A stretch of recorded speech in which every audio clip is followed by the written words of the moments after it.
welcome to week 41. You are now officially 1 week past your due date. Your pregnancy is being referred to as late term. I'm sure you're wondering what in the world is taking so long. Well, if this is your first baby, if you've gone post dates with a previous pregnancy, if you have a body mass index, a BMI of 30 or higher, if your due date was uncertain, you didn't know the first day of your last menstrual cycle, and you didn't have that first ultrasound until after 22 weeks, that can definitely throw off your dates. Interestingly, if you are carrying a little boy, statistically, boys tend to come a little bit later than girls. In all likelihood, everything with your pregnancy is absolutely fine. However, once you go past 41 weeks, there are some risks associated with that. The first one, that baby may get too big to fit through your pelvis.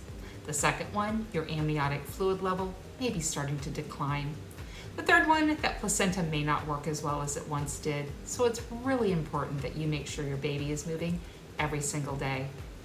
At your visit this week, your provider may order some testing just to make sure that everything's okay. The first test would be a non-stress test. Simple test, you just lay in a chair or on a bed. They're going to put some straps on your belly.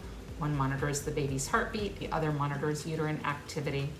That test takes about 20 to 40 minutes. For best results, I encourage you to eat a meal and drink plenty of fluid before you go in for your appointment. Or they may do what's called a biophysical profile.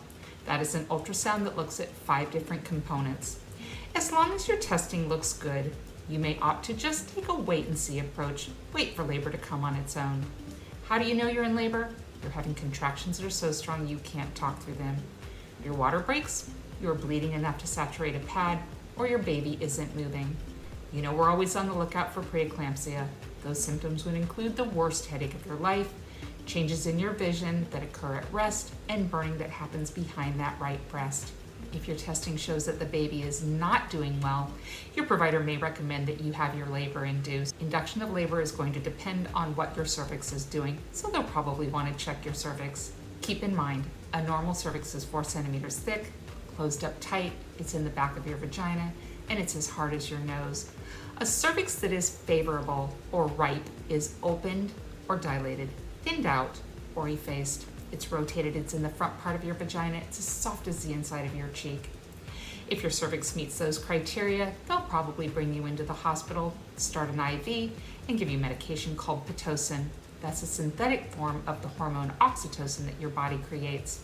That will bring on some contractions. If your cervix is not ready, it's closed, it's thick, it's still hard, they probably will bring you in the evening and do what's called cervical ripening. Some do it with medications that they put into your vagina. Sometimes they opt to use a balloon. They put it up into your cervix, inflate the balloon. Once your cervix is about 3 to 4 centimeters dilated, that balloon will fall out, and then they can start you on the medication to bring on those contractions. If you have questions about what to expect with induction of labor, I hope that you're writing those down in preparation for your next visit.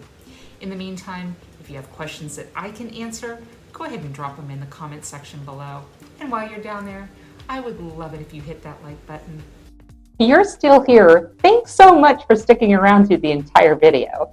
If you feel as though this information has been helpful to you, or you think you know somebody that might benefit from the information provided in these videos, please feel free to like it, share it, and if you haven't already subscribed, I would love it if you did that. Any and all support that you can provide is so greatly appreciated. As always, these videos were not created as a replacement visit with your healthcare provider, rather as a place for you to come for basic, reliable information that is non-biased and hopefully allow you to figure out what questions to ask your healthcare provider at your next visit to best meet your healthcare needs. Again, I appreciate all of your support. If you want to contact me, my information is at the top of this screen, and I will put it in the comment section of this video. That's all I have for today. This is CJ. I'm at your cervix.